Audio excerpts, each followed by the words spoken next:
All right, that's my cue to declare us live, as I do every Tuesday at 2:30. Awesemo.com, Pga Dfs show, Sanderson Farms edition. We're moving up in the world. We got through Corrales. No shot tracker. We get shot tracker this week. Tim, another staple of the PGA Tour swing season is upon us. Oh yeah, big time event this week. Actually, better than I thought. I think we're terrible. Not terrible. The guys at the top seem overpriced, but at least are talented, I would say. And then the fact that this isn't, I believe this used to be opposite of the WGC, right? So that's why it was just a really horrific field. I think the WGC in China, and this was the opposite field event. So there's no other good event. That doesn't mean there's a lot of great players here, but it's better than last week. That's not saying a lot, but no, it's not bad. It's not a bad event. I'm actually kind of looking for it. I was pleasantly surprised when I saw the field and the pricing. I think it's an interesting event, at least. Yeah, I mean, I do want to see this course a little more, because normally, like you mentioned, it's and we're going to dive into that in a second.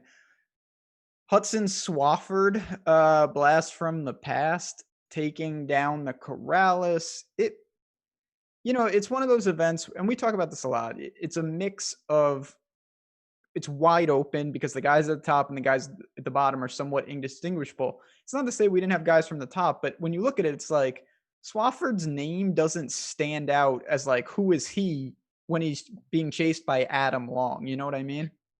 Yeah. And I mean, I think you see, guys that have won on the PGA Tour, even though, Swafford won, I think it was the American Express. And I mean, that's something I'm kind of looking at this week. It's just having won on the PGA Tour, I think is important. And that's why in these events that have poor fields, you saw with Stewart Cink at the Safeway, and it's hard to win on the PGA Tour, even though these young guys may be more talented than some of these old crusty veterans.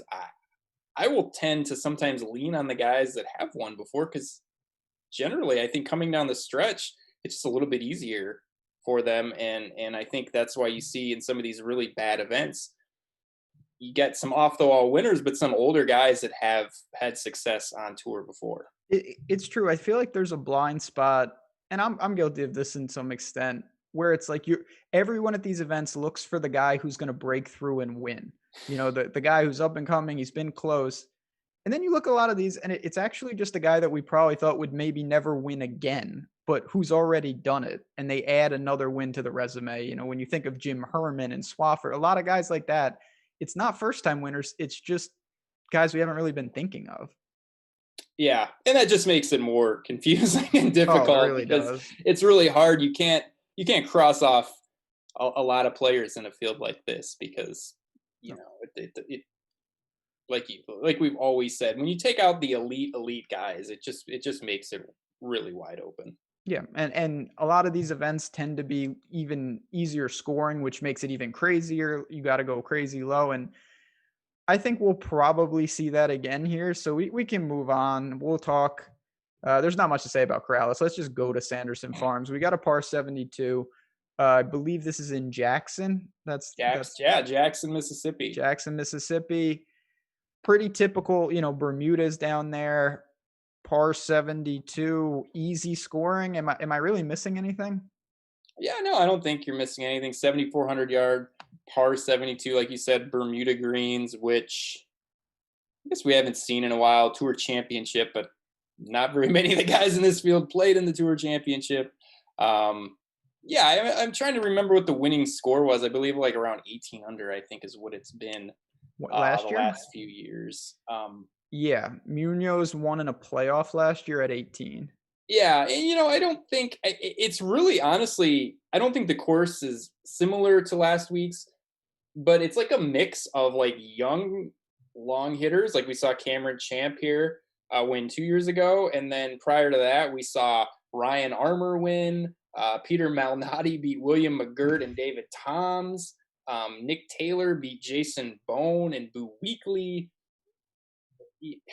So it's really kind of a mix. Last year, Munoz, Im, and Benny On, pretty decent leaderboard for this type of event. But I mean, it's kind of just been all over the board. We've seen some long hitters have success here, and that's what I think. If you saw 7,400 yard par 72, not a hard course, I think you definitely think it would favor the Bombers, and I think length is an advantage. But like last week, and like any event where there's just not elite players, short hitters can get it done here. I mean, Ryan Armour, uh, Chris Kirk, McGirt, Toms, Malnati, Bone, Buweekle, plenty of short hitters had success here. So, yeah, maybe a slight edge of the Bomber, but I'm not, like most weeks, not putting a ton into course fit. No, because those guys, they can mitigate it by making a ton of putts, and you're going to have a ton of birdie looks. At a place like this, these par fives, gettable, no doubt about it. It's not something where when you look at length, it's always important. But then when you look at par fives that are all under 600 yards, a lot of these guys who aren't long hitters still can get to these in two. And even if they're not looking for eagles, they're setting themselves up where they have easy birdie chances regardless. That's really where distance can reign supreme. And at a place like this, I don't think it's that big a deal. And wasn't this one of the events where Champ actually gained like 10 strokes putting? It was really, wasn't it the putter that got it done It was for Champ? 100% the putter. Yeah, so it's kind of like, you look at the leaderboard and you're like, oh yeah, Champ won here. You got to be long, but it's like, yeah, well, he gained 10 strokes putting, so really, what does that matter? That's always something I look for, where it's like a false narrative because of a winner that makes no sense. We see that from time to time, and it's just like, well, hold on, just because this guy won, look at all the other players around it. It doesn't mean what you think it means. And to be honest, and I'm guilty of this too. Just looking at the top of the league, and I'll reiterate, I'm extremely guilty of this. Just looking at the tops of the leaderboards isn't the best way to figure out course fit. I do it, we all do it because it's simple. But like you said, you missed out on a huge thing with Champ making 10 or gaining 10 strokes putting. I mean, he didn't win here because of his length.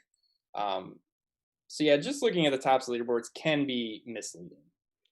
There's no doubt about it. And listen, it's a chance to get some guys that maybe we wouldn't be targeting. And similar to last week, there's price ranges that we don't normally see. So let's get in it. I see you, chat. We got a lot of all the regulars here. I know it's the swing season, but you know what? There's still time for golf in between football and more football and the baseball playoffs and French Open and everything else that's going on. So let's get to it. We kick things off with Scotty Scheffle. Believe he's still in. He dealt with the COVID situation. I think he's good to go.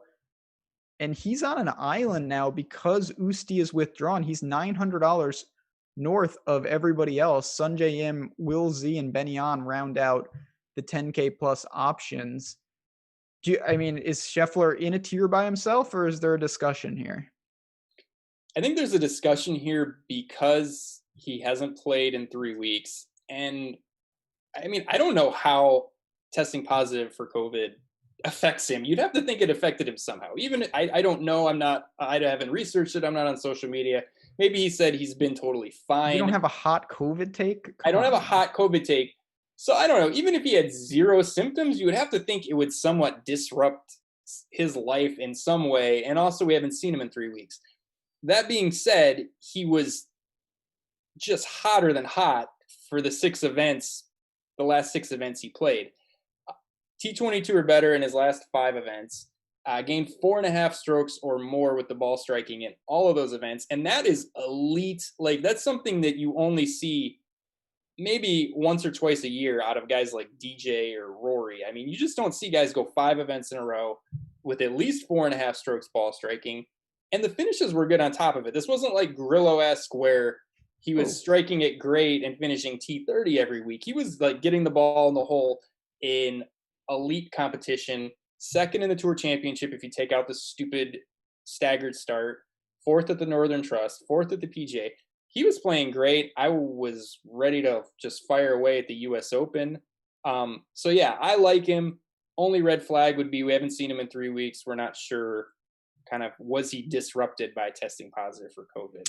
Yeah, that's something that we obviously are not going to know. But I also do think that it's concerning, and it's weird. There's not an opportunity cost because pricing to me is not important in these type of events. You're going to be able to find guys up and down the range who with slightly better form would be in the 9K range and they're in the low sevens. Like, that's not the problem. I don't mind paying 11.4 for him, but I do think the majority of people will go balanced, whether that means going to one of the Koreans with Im and An, obviously good tour players. And then Will Z rallied a little bit. He was clearly, to me, overpriced last week. Do you go to Zalatoris here after the shine maybe worn off a little? Let's have the weekly segment of Has Will Zalatoris won Ben over with the T8 at Corrales? No. Yeah, I'm with you. Real backdoored the hell out of that T8. That And also, we also have to look at the finish and when we measure it in the context of he was the tournament favorite and the most expensive player. It's great to say, oh, he had a T8 if he was $7,400 or $8,400. I mean, that was, I didn't look at the scoring, but obviously Mackenzie Hughes was a better play and Adam Long was a better play. So, I mean, if you played him, he was fine because that was kind of a shit show of a tournament, but there was better options. And I mean, he was on the bottom end of, I guess, getting there. If he even did get there, I mean, it was close. So it wasn't like, yeah. Absolutely. So this is important to talk about. Not this part when I say this. So every week I put a tweet out that has, a winner and a fade and whatnot. And Will Z was my fade last week. And I can't tell you the number of people that they look at the result and it's like a fade doesn't mean the guy misses the cut. It's all in the context of where he is. And when you're the top priced guy, that's not going to fly. Now, if you already said this, but it's so worth reiterating. Like, if you need him to be a cut maker and he's churning out top 10 finishes, well, that's going to get it done. But at these prices, you need certainly more than T8. I'm not overly sold. I'll go with the guys that I know a little more about. Zalatoris is a good player, and I have more interest this week than I did last week, but I'm still putting him behind guys like Sanjay and Benny on right now. Yeah. I'm not going to play Zalatoris. I think I've just basically put myself in a corner where I can't play him because I've kind of took some shots at him on Twitter. But like I said, I don't think he's only won one time in the Corn Ferry Tour. I find that crazy for the guy that's supposed to be the next coming of the greatest player on earth. I mean, Wes Bryan won 3 events on the Corn Ferry Tour. Patton Kazire was lights out on the Corn Ferry Tour. I mean, just because you're lights out on the Corn Ferry Tour doesn't mean you're just going to have a great PGA Tour career. I like Sungjae as well. I think he'll be the most popular just because people love him. But he's really been strong the last 2 events. I mean, he was a guy who was super consistent, played a ton of events, always played good, always struck it well. And then he kind of, I don't know, was a little bit rocky since the restart. But the last 2 events, T22 at the US Open, but the ball striking was great, gained 8.1. T12 at the Tour Championship, gained 3.7. I mean, I like him. I think he'll be the most popular at the top. But he seems like a guy who he has obviously the upside. We've seen him win in a good field at the Honda Classic, contend in really strong events. And he's playing better. The price seems fine, but I think it'd be very chalky. I do too, but I'm willing to. I think there's a reasonable argument to say that he's the best player in this field. I know Scheffler's playing. You take that little stretch, and he was playing out of his mind. But Sungjae Im is a serious player. So everything really checks out. It's more about where you go. Are you going to double pair him? Do you start with him? And then we can transition because obviously there's a ton of guys to talk about in the 9K range. You lead off with the champ, Munoz, you got Burns, Redmond, a lot of guys that we've seen in these type of events, all the way down to like Chez and List, guys like that. I assume you have interest because it's a pretty big range. Is there anyone that stands out in the 9K for you? Yeah, this is a really tough range for me because there's guys that I'm really that I've liked for a long time, long-term buyer of.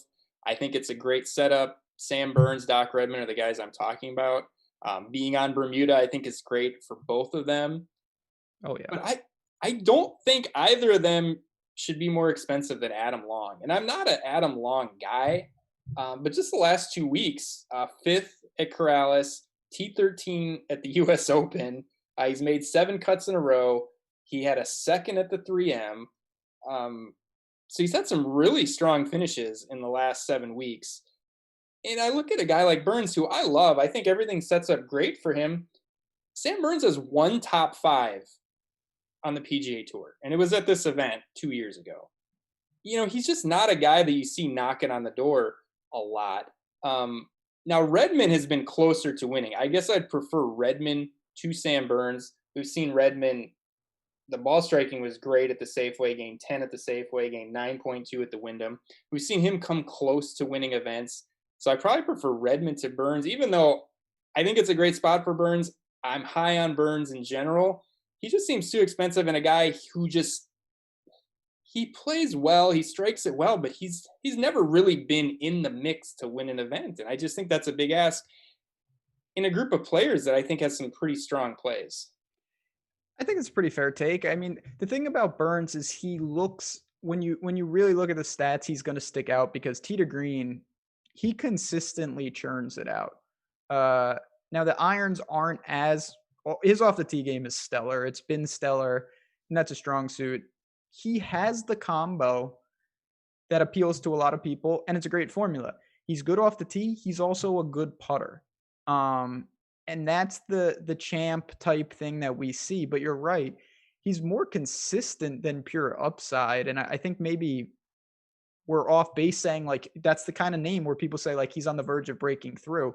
Maybe not. Maybe he's just a guy that's going to make a lot of cuts, but rarely really get in that mix. Yeah, and it just goes, and I've tried to make a concerted effort to just not look at ball striking and just say, that's it, that's what we're going with. And it goes a little bit like I talked about with Griot and List, and even though List played well last week, Griot played okay, T21.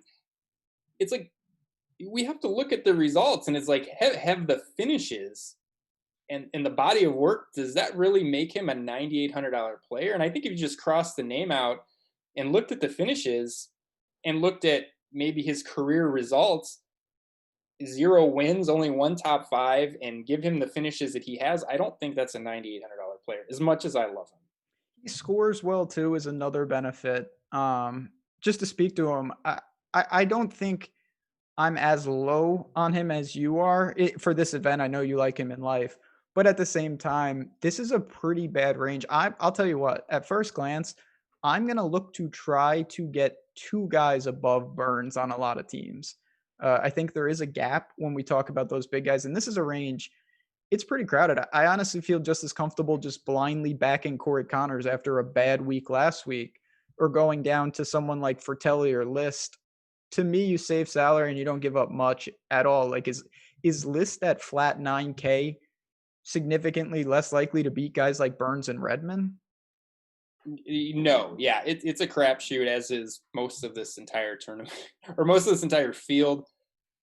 I'm with you. I don't think any of these guys are a priority to me. I'd much prefer just paying up and even going Scheffler and Im and then trying to cobble something else together. I like Long. I'm not in love with him. But yeah, it's kind of guys that I've been high on long term that just feel a little bit overpriced. I don't know. Burns will probably burn me, no pun intended, but that just kind of seems how it goes. But I'm just not sold on the body of work for him being 9,800. Do you have a take on Cory Connors, who's someone, he's a ball striking wizard, but his form has been just straight suspect lately? Yeah, I don't think I can get there with him. He's a guy that I don't mind if the form is bad, if the ball striking numbers are really good, and you can just blame it totally on the putter. We don't know what he did last week. I'm assuming he probably struck well and putted great, but I don't know. It's been kind of an extended run of poor play for him, so I'm not interested. It's just simple for me. I would rather have List. Again, we don't know what List did last week, but he should take apart these par 5s. Class dropper, he won on the Corn Ferry Tour. I think he's much more live in events like this naturally because there's just not a big talent gap. But anything else before we kick off the 8K range? No, I think I'm good. I think I'm good on the 9K range. It's not my favorite. This is where it gets very interesting. And chat was talking about this. I don't want to say that Stenson's price is messed up because I don't think it's reasonable that he doesn't belong here. But I was surprised to see him 8,900. Did that stand out to you? I just want to ask you that alone, and then we can get to the range. Yes, it stood out to me. Okay. It stood out to me, and like, if you make a lineup that doesn't have Stenson in it, it's not as good as a lineup that does have Stenson. Like I really thought after last week, it's an egregious price for him. And I mean, maybe they have to price him there just because he hasn't done much. He hasn't played much. When he's played, it wasn't great. But he was T21 last week, and that's just fine with me. Hey, he missed the cut at the U.S. Open, but he gained 2.8 strokes with approach, so the irons were good. He was positive with the approach at the WGC St. Jude. He's got some big-time wins on Bermuda, won the Players, won the Tour Championship. I think he won at Wyndham. Has a great record at Bay Hill. I don't know. I haven't looked at putting splits. He's not a guy that I generally think about as being like a Bermuda god. But I just thought about he's won a lot of events on Bermuda. I love him. I think he's a layup this week. Yeah, Stenson's a tough one because you're really evaluating how far back you go and is the data good data. I mean, if you stretch back and you think Stenson's the same guy, he's the easiest play of the week and it's not even close. But he was fine last week. It wasn't like if he would have like finished T50, then I would say we could have more of a discussion on that. I agree. Last week, not to overstate 1 week, but I thought it was a pretty important week for Stenson because if he got cut again, then you have to really question like what's going on, where is he at? But he didn't, and now he's just.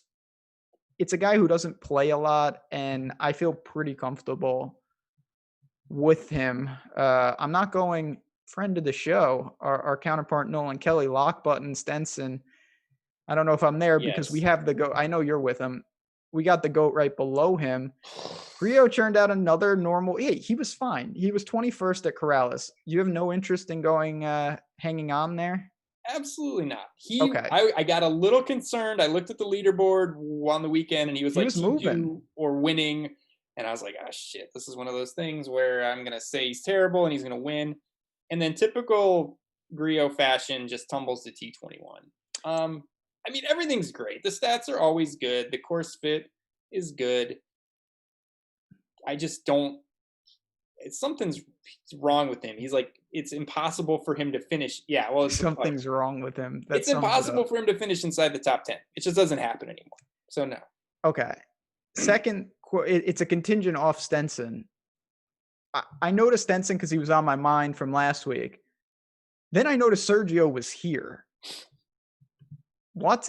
A, I was surprised. B, do we go to him off? I mean, you're talking no form. He has been atrocious with the putter. Really, you're going to give up on Sergio? Oh yeah, he's. Okay. I mean, again, there's only how long can we just keep? It's not. I don't even think the price is that good, to be honest with you. I mean, 8,600. He was like 7,800, maybe I would think of, and that's crazy to say. 7,800. Him and Davis Riley battling it out. Like, the guy's kind of. Look, when you play a guy and he's awful, it sticks in your head, and then it's worse. Like if I would have never played him, I would have probably looked at this price and say, yeah, maybe we can make it work. When you watch him on Shot Tracker for like 3 events in a row be just god awful, you're like, no, never again. So maybe I'm a bad person to ask about this. I will say we're getting some Bud Cauley love in the chat. I respect that. I don't mind going to Bud Cauley. He went to college in Bama. Scramble, make enough putts. He was good at Safeway. Yeah. Bud Cauley is still a long-term buy for me. I know it hasn't gone as I certainly projected. Here's the deal with Sergio. He has gained strokes off the tee in every single event in 2020, but he has lost strokes putting in every single event in 2020 except one at WGC Mexico. And I believe the irons were atrocious at the U.S. Open as well. Atrocious. Absolutely. Yeah. He lost 7 strokes on the approach. And so for me, that's more of a concern. Look, I'm ready to ride with guys where it's like the off the tee and the approach is great, and it's just the putter is just god awful. Like, yeah, sign me up for that. But it's like, okay, the irons were atrocious too. Now we're talking about two parts of his game that were awful. I don't think I can get there. I will say though, I'm not nearly as concerned as you are. Sergio positive tee to green in 8 straight events before the U.S. Open. Results weren't there because he lost strokes putting. There's no reason to think that he's going to gain with the putter, but if Bud Coley withdrew? That's just sad. I don't know. We'll find out. Chat. We got good people in chat, but is it the same guy that said that they were going to have Shot Tracker at Punta Cana last week? Because that guy lied. Anyway, regardless of that, I will have some Sergio exposure. It's one of the many reasons, honestly, why ownership is so important. Why, if you're not behind the paywall, you should certainly. Okay, Bud Coley has withdrawn. That's a damn shame. You know what that means, Tim? We're getting closer to you having Sergio exposure. Little by little, the 8K range thins out. Absolutely not. Absolutely not.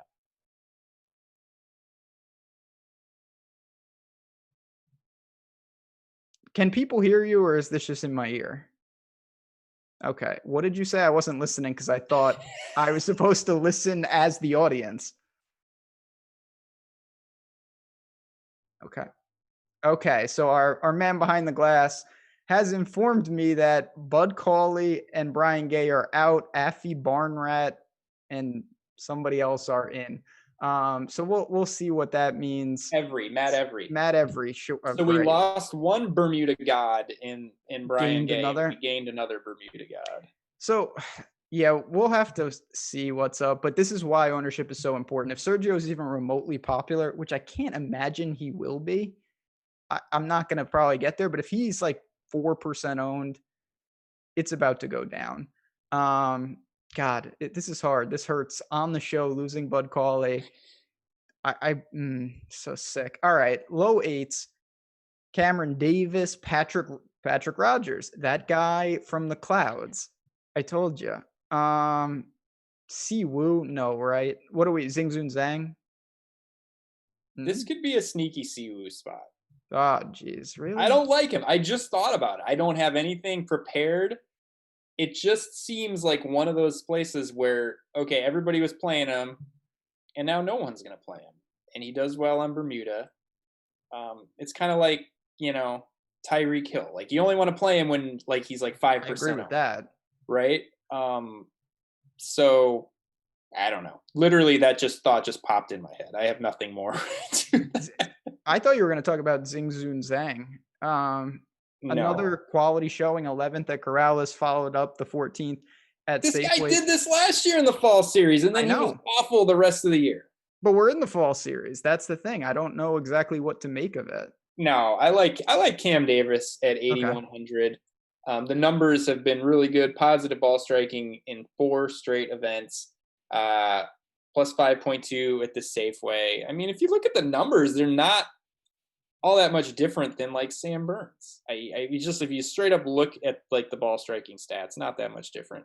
And it just to reiterate that, it wasn't that long ago where Cam Davis was straight right next to Sam Burns in some of these type of fields. Yeah, very true. Very true. So yeah, he'd be my guy. I can't get to Patrick Rogers. He was good play last week, but no, I'm not getting it. Okay.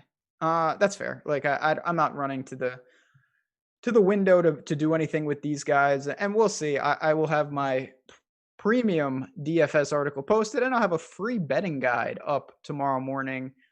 Good betting week. I actually think this is a good tournament to make some wagers with. But let's get to the Denny McCarthy range. Always a good tournament to make some wagers on. Fair enough. 7K range. We kick it off with Denny McCarthy, Charlie Hoffman, Chesson Hadley, Charles. My goodness, this range is outrageous. Start with the upper 7s.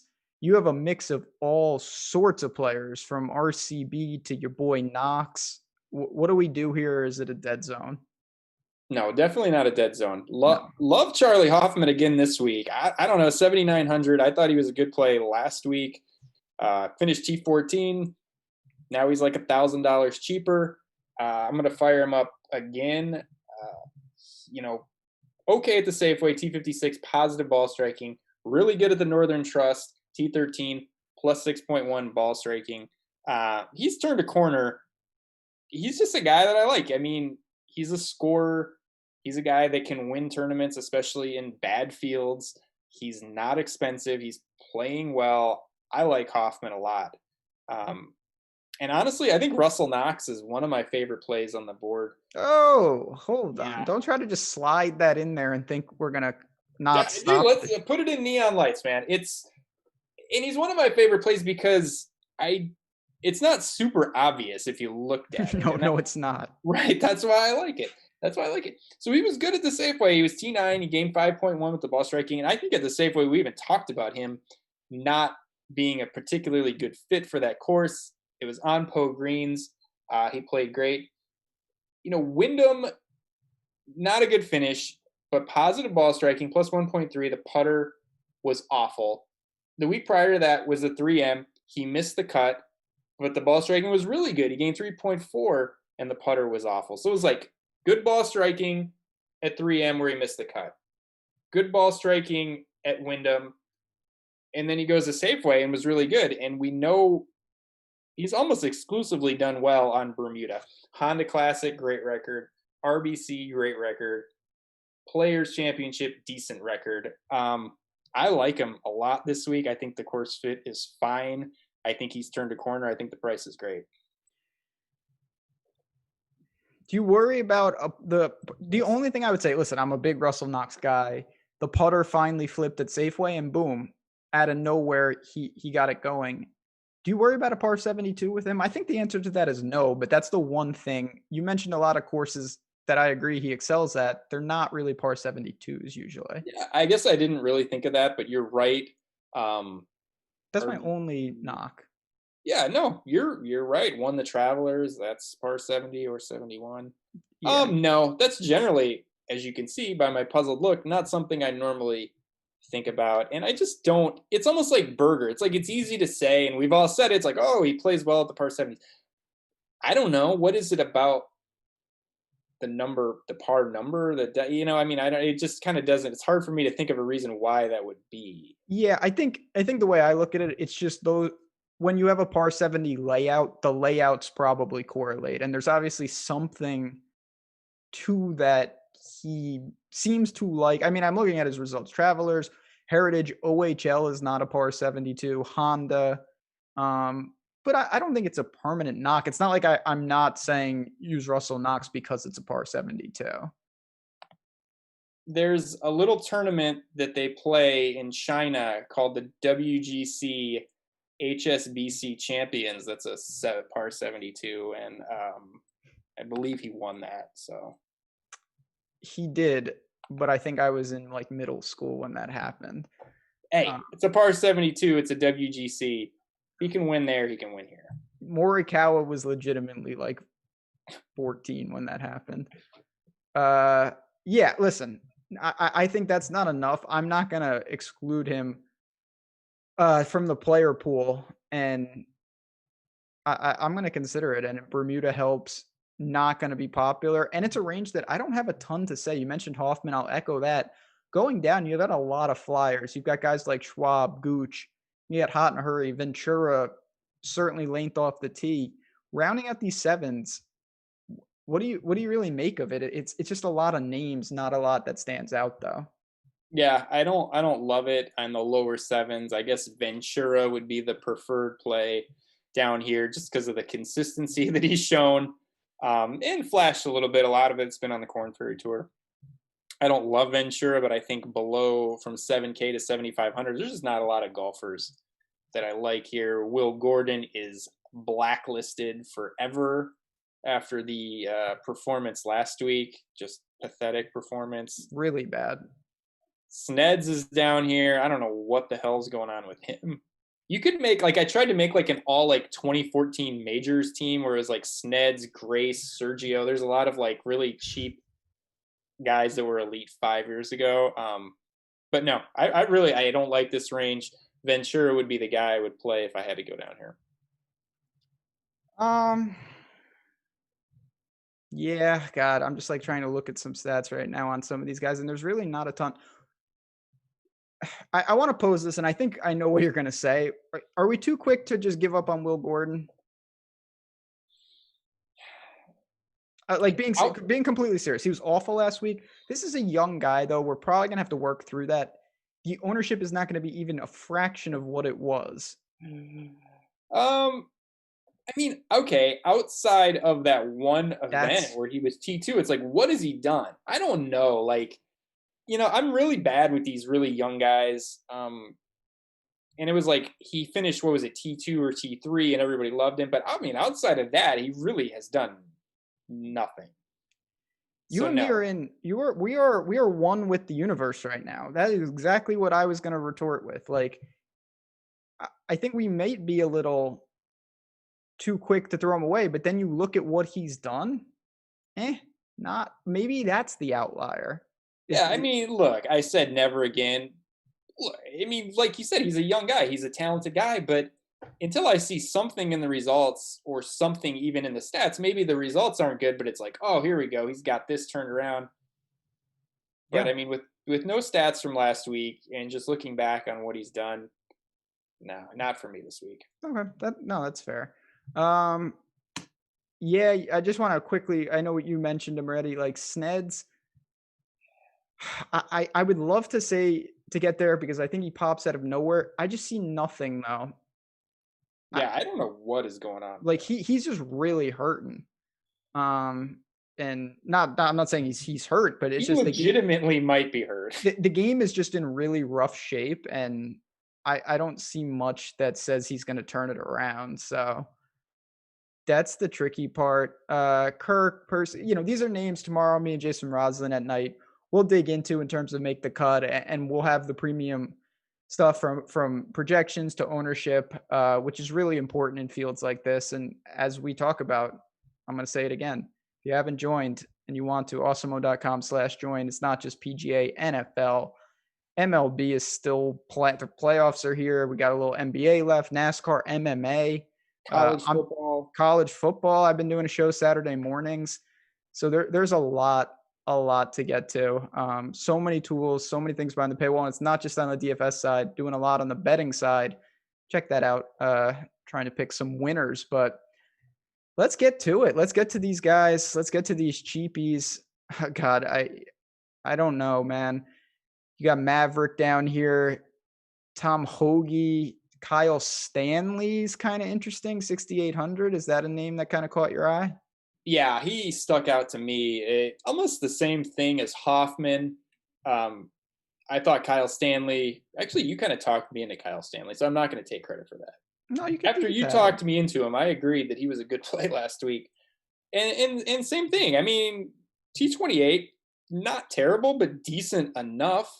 Mm-hmm. And 6,800, I think, is a good price. And he's a guy who's just kind of been trending. The results aren't great, but he gained 3.5 at the ball striking at Safeway. He was 13th at the Barracuda. He gained 6.5 ball striking with the 3M. I mean, there's things kind of cooking behind the scenes. He hasn't quite all put it together. But, I think long-term, pretty decent caliber player for 6,800 in this field. And there's some stats behind the finishes. And the finishes haven't been terrible. So it's not like he's killing you in the stats are great. I mean, finish is decent. But, I mean, I see some things in the numbers that lead me to believe, hey, maybe there's a top-end finish coming here. And I think it's a good price in a really bad field. Yeah, I think that Kyle Stanley, when I was just looking at the price, pedigree-wise, I've seen enough of him to know he can turn it around quickly, and he's starting to show a little form. And the difference, I'm going to tie it back with Will Zalatoris. You look at Kyle Stanley last week, it's like, oh, he came in 28th at Corrales. At this price, that's not a big deal. He's not 10,000. I'm not saying that Kyle Stanley's going to come in the top 5, but he doesn't have to, and that opens it up. He's good enough to fringe top 20 in this event, and he's good enough to compete if the stars align. So you have a lot of room at 6,800 for a good week for Kyle Stanley. Yeah, I mean, I think sometimes the guys that don't like at the T28, no one's looking at that and thinking, oh yeah, now we got to jump on Stanley. But you know what? We kind of saw it last week. and the T28 didn't do anything to get me off of him this week. If anything, I viewed it as a positive. Um, and then the price drop this week I think is good. What about your boy? You get Aaron Wise in the field this week. I wish he was in the field last week. Listen, Aaron Wise has missed 5 straight cuts. His hasn't had a top 25 in a long time. There's nothing really there. I do think he's better on these type of fields, this type of track. There's some positives, but just know if you do devote any shares to him, you are flying completely blind. There is no form to speak of. You're just relying that Aaron Wise at one time would have been, 9,500 in this field, but you could say that about a lot of guys. That's the only way to fly blind. Very blind. Can I talk about Davis Riley? I was just about to say, you have a guy, the true Corn Ferry, the guy who wins all those tournaments that Will Z top fives is here. So go ahead, talk about him. I mean, it's just interesting, and I am not the Corn Ferry Tour whisperer, but to me, first of all, he's from Hattiesburg, Mississippi, so not too far away from where they're playing. He's an SEC guy too. I think he went to Alabama. But it was just interesting to me, the price discrepancy. So he was the second best player on the Corn Ferry Tour. He won 2 events, actually one more event than Will Zalatoris won. But he's $3,500 cheaper. Now, I don't know if just Will Zalatoris is too expensive or Davis Riley is too cheap, but in my opinion, there should not be a $3,500 price difference between those two guys. And one of the reasons is Davis Riley missed quite a few cuts on the Corn Ferry Tour. He comes in with 3 missed cuts in a row, I think 2 on the Corn Ferry Tour and the US Open. So obviously that explains a lot of the discrepancy, but I mean, these are young guys. And I think over the last however many events this Corn Ferry Tour, 20 events or so, they're relatively similar types of players. And I mean, we've seen this if we think back a few months ago when Scotty Scheffler was 7K and Colin Morikawa was 9,500 or 10K. And we're like, well, Scheffler, they're not that far apart, and then, fast forward 2 months or 3 months, and now they're basically the same price. So I don't think they're that far off. He hasn't been good, but he's a local guy. He's a talented guy. I think $3,500 price difference between him and Zalatoris is insane. Well, I agree with that. To me, it's more that Will Z's price is messed up, though. Sure. And this is not to say that Davis Riley can't come out here and play well. To me, though, the biggest deterrent is that you just have a lot of reasonable names down here. JJ Spawn is right there, who played fine last week. Lahiri is here. We mentioned Stanley. Hubbard is in there. Norlander, Figala, Keith Mitchell. I mean, I'm not saying I'm playing all these guys. You do have some names, though. Does Keith Mitchell is the one I wanted to ask you about. He's just been bad, though. I really don't have a lot of interest, but I think people do in general, just because he's a bomber. He fits the narrative. Yeah, I was surprised. I shouldn't say I was surprised that he didn't play well last week. I thought last week was a good spot for him. He hasn't been awful. The ball striking up and down. I mean, he had positive ball striking at the BMW. He was plus 4.4 at the PGA, positive ball striking at Memorial. He has missed cuts mixed in there. Not a lot of great top finishes, but it hasn't been all bad for Keith Mitchell. So I don't know. I'm not playing him because it just seems like kind of like a Aaron Wise-esque. You're just taking a shot in the dark. Maybe he's been a little bit better than Aaron Wise. But it hasn't been all terrible from Mitchell. So I wouldn't blame people for going there, but he's not a guy that I'm targeting this week. Again, that speaks to the importance of ownership. If Keith Mitchell's 1% owned, I think you can blindly get some shares because the upside is there. If he's even remotely popular, coming off Corrales at 61st, I don't feel confident that he really improves. God, there's some names. Kevin Chappell just may be done. I really hope he's not, but he's not getting it together, is he? He is not. I don't know what's going on with him. It's injury, is it? One of my favorite players to just tilt all the time. Not sure. I don't know. I'm guessing he's going to get it back. But it's just, I'm just not one of those guys that it's just like, we're going to play Kevin Chappell every week until, it could be months and months. And That's a Agree. good way to go broke. Can we clear the floor for Wesley Bryant hour? Yeah, he was. When's the last time we've seen him? Safeway. Safeway, he missed the cut. Okay. Go ahead. Talk. I like it. Not really, Okay, but so he missed the cut at the Safeway, but he gained a stroke off the tee. That doesn't sound like a lot, but for him, that's a monumental a thing for a guy that was losing 8 or 9 strokes off the tee commonly. Just awful driver of the ball. So positive +1 off the tee, plus 0.3 on approach. So he was decent with the ball striking, missed the cut.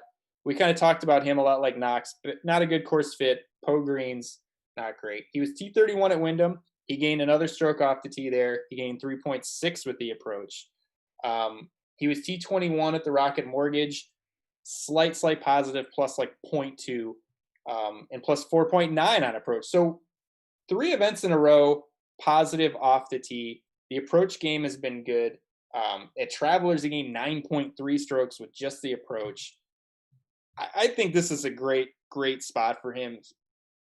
I think at 6,300, he's a really good play. He's got the off the tee thing figured out. The approach game is good. We know that the short game is great. He makes all those stupid short game videos with his brother. He's a good putter.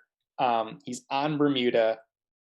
I love him this week. And I've said this many weeks in a row, but the difference is at 6,300, you don't need much out of him. And he's been making cuts. So he hasn't been killing you when he hasn't been good. There's been some miscuts mixed in, but you don't need a lot of them. And I think he has some upside. I think he's going to win sometime soon. Oh, okay. I thought that was just a sentence.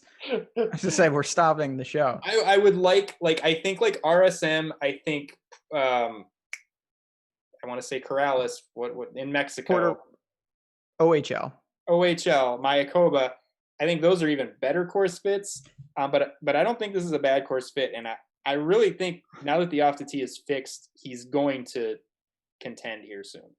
Yeah, he needs to get his putter back a little. Not that he's been terrible. He's been working on the driver. Like probably he's been out there like at all hours of the night working on the driver. Cut him some slack. Yeah, I don't think this is the best course for him, but he's 6,300. And with my build this week, I need cheapies because I think I might double up top.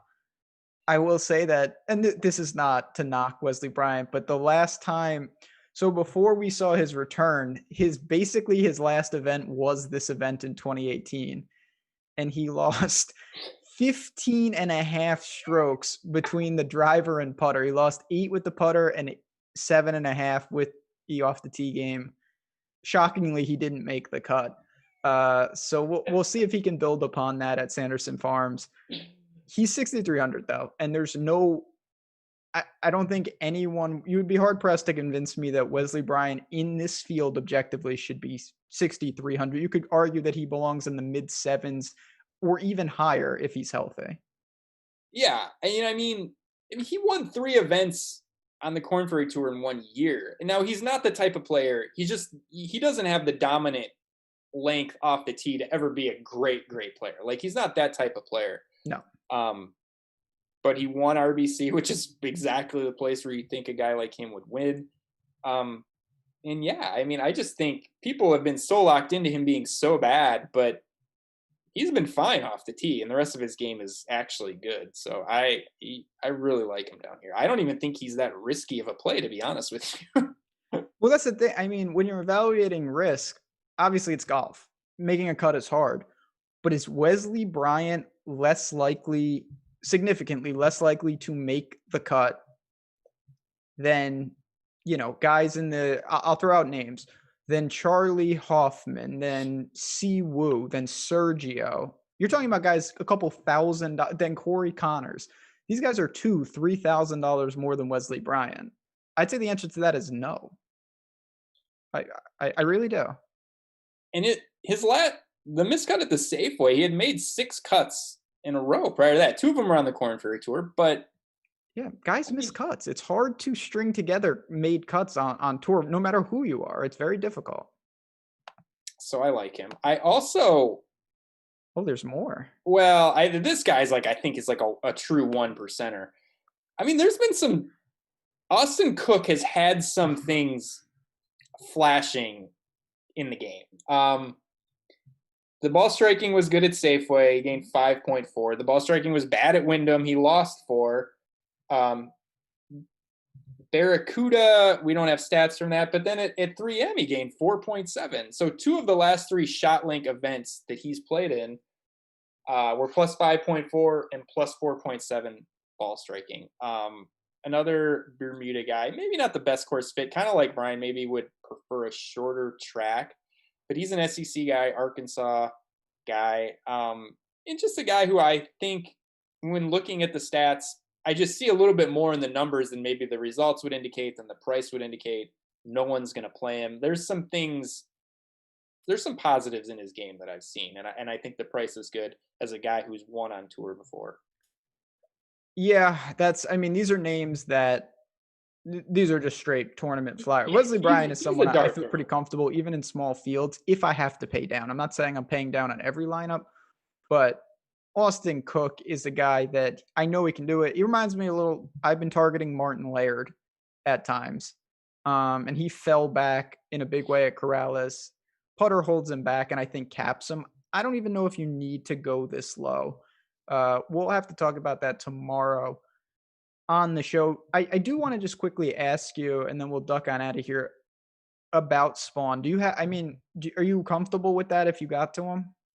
I really wish I knew what he did last week. I really wish, and I've said this before, I'd rather have the stats than the finishes. If you just gave me strokes gain data rather than where they finished, that would be way better with me. He was fine for a while, but tumbling to where did he end up? It was like T50 or something, wasn't it? Yeah, he really fell back. So, look, if you told me I had to play him, I wouldn't be dying because I like him long term and he's cheap. But I really would like to know what he did last week. And T56 in that field when I was really high on him, I don't think I'm going there. But again, he's like a long term guy for me. So, from what I can tell, and again, we can't glean the strokes gained information, but you can see some statistics. It looks like he struggled tee to green, which is concerning. He was 72nd in greens and regulation. He was 22nd in putts per GIR. So it lends itself to say he didn't strike it great. Again, not the best stats in the world, but that's all we have for these non-stroke gain data. Yeah, I was not planning on playing him. So no, I don't think I can get there. Yeah. Did you bet this? Will you bet this? No, I haven't made any bets yet. Okay. I got nothing. Ooh, Grayson is here again. Flat min. He snuck down there. Did he withdraw last week? Or was just he awful? No, he was awful. Yes. Well, yeah, he should have withdrawn. Yeah, don't do that. And again, it's a fine line. We say this often, but it's never more true than in swing season events. You got to have I'm not saying it has to be recent form, but you can't just play guys and say they're going to turn it around eventually. And that's, I'm not saying I'm alone in this. I do that with guys as well sometimes. You have to have something. Either the game is trending upward, the ownership is not correlating to what you view as their chance of success in terms of upside. Recent form is playing good, it comps, but blindly backing guys down here as just like flyers, they could play good. You may get some right, but you're going to get too many wrong. Almost literally anybody could play good. Yeah, that's in fields like this. It's almost like majors. I know that sounds crazy, but these take on the same concepts as majors. When it's just like all those guys are so good, the top 40 guys in majors, if they bring their A game, they're going to be there. And this field is so quote unquote, weak. Anyone from the bottom, they could get in the mix, no problem. And then you won't see him again for months. I just saw this name. Kelly Craft almost put us in a coffin last week. We were 1 foot in the grave. That guy, I can't. But yeah, listen, I think that's the important thing to take away from this. We got a lot of names. We're going to sort through them. And I think I have a good idea. I'm going to pay up at the top, try to hinge it with some of these 6K guys because I don't see a big difference between them and the 7. But important, tomorrow night, 8:30 Eastern, me and Jason Rosen, we will dig into a lot of these cheapies. Chat, you guys know the drill. Live before lock. We'll take your questions. do lineup construction and hopefully build some beauties together that take down some big tourneys. More big tourneys on the way for golf here. Tim, any final words before we get out of here? Just play Wes Bryant and Stenson. They'll just lock those guys Easy in. I mean, game. just print fest. Print fest. And that's what we do on this show. Chat, as always, we appreciate the views. We appreciate the like button as on your way out that you're going to press. Good stuff. Me and Tim will be back same time, same place next week. Follow us on Twitter. Hit us up if you have any questions. We'll see you guys soon.